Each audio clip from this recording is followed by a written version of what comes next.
Okay, here's a comment from Diana King. Do you have much luck with cameras that you set up that way? It's my understanding that Sasquatch know they are there and avoid them. They might just desert the shelters. Well, she's talking about when I hung cameras all around the pine needle nest when I run into the little baby Bigfoot. Didn't use that anymore. The shelter stayed intact for about a month until a forest fire came through and burned it up. Please keep in mind that when this happened, it was back in 2010, and we were just learning about cameras and what worked good and what didn't. Normal hunting cameras, game cameras, don't cut it. We need something more than what I used back then. Of course, like I said, we were just learning at the time. However, a little bit about cameras and how to use them and stuff.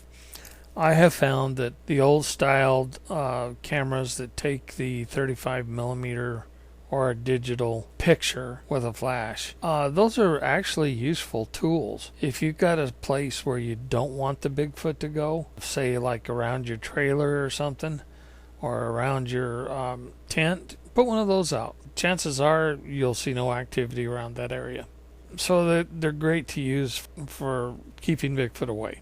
The newer cameras, the blackout technologies, the silent cameras and stuff like that, you have a little bit better luck with those. But I don't know if it's because Bigfoot is actually watching you put these things up, or if they can smell them, or if they can hear them, or they can actually see through the blackout technology and see the infrared. I'm not sure, but they sure do seem to be able to find them very easily. When I hung an audio recorder, sound activated, I hid that thing really well in the roots, and I put leaves over the top of it and stuff like that. There was no way they could actually walk by and see it. They had to know it was there. But yet I was up under a spruce tree where I thought I was pretty well out of sight, hiding it there. And yet the next morning when I came back, it was gone. Maybe they can smell them, maybe they can hear them, but this was not.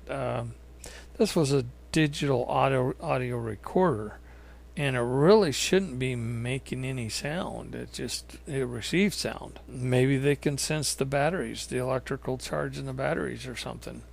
We don't know yet. We're still trying to gather data on that. So maybe someday we'll be able to figure out some different experiments to try to see just how they know where the game cameras are. Okay, I would like to make a comment about the cameras driving the Bigfoot out, us going into the various structures and stuff, whether or not that drives them away. Generally speaking, the nest, I think, was abandoned after I climbed into it.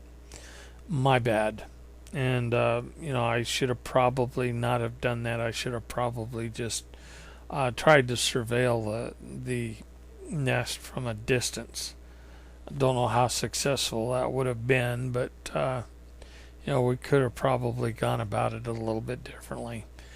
Now the ambush points and the hunting blinds that we have found, us being in them didn't really seem to stop their use.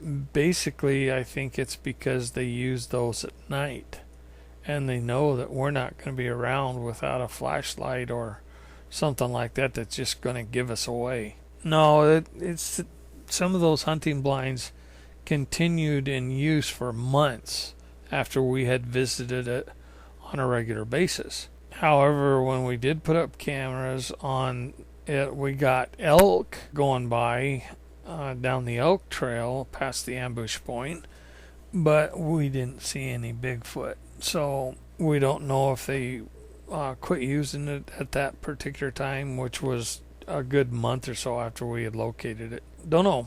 We're still learning so much. I will make this comment. The more we learn, the more we realize we don't know. Been getting a lot of comments about proof of Bigfoot's existence. As you can probably tell, I'm not in the proof business. I'm in the research business. However, if I do run across proof, I will present it. I'm not going to go out and kill a Bigfoot or harm a Bigfoot. If I can gain samples from a Bigfoot without hurting it or harming it or killing it, then yeah, I'm interested and I'll try to do that. I have looked at the possibility of using biopsy darts, and however, I'm not really out to hurt a Bigfoot. I'm out there mostly to study them. That doesn't mean that if I ran across a dead Bigfoot, what would I probably do? Well, I have a feeling that if I ran across a dead Bigfoot, the rest of the clan is probably not too far away, and they will want to keep that body. More than likely, what I would attempt to do is maybe take a tooth or a finger. Now, this is after the dead. Hair samples are easy, so I'd grab a handful of hair and stuff like that. I don't think I would try to retrieve the body. The simple truth is we're talking probably an animal that's 800 pounds plus of dead weight. Think of it.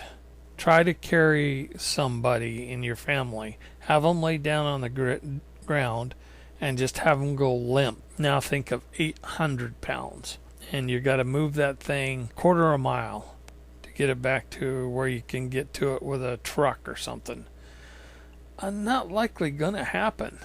And if you leave it, you walk off away from it, you know it's going to disappear. The reason why I say it would take a tooth. Tooth DNA is something that you cannot contaminate. You cannot do anything to basically destroy it until you do the DNA testing. Because the tooth or the inside of the tooth, where the root and so forth is protected by the enamel and the calcium of the tooth. So if you can get that tooth and get that back and have them analyze that, basically what you're going to get is animal species unknown or primate unknown, or, well, I can't call it contaminated because there's no way you can contaminate the insides of a tooth. If you've got the supporting evidence of hair and a fingertip, then you've got fingerprints. You have more DNA that they can extract from possibly the bone. It makes it a little bit harder for science to deny it. Of course, you know that they will try to deny it. That's what I would do. Would that be enough to convince science that they exist? Probably not. But then again, I don't think a body would either. Basically, I think the body would probably somehow disappear or be seized or whatever. So if you got a tooth, I think it's much easier for you to get a laboratory or somebody to analyze that and then take it and have it reanalyzed somewhere else. Do that 4 or 5 times and then tell them what it is and watch their jaws drop. Okay, don't forget to come and join us in our Facebook group called the Mogollon Monster, Arizona's Bigfoot. And you can do that by going to the description of this video, picking out the Facebook link, clicking on it, and then joining the group. We talk about all kinds of things. See you there.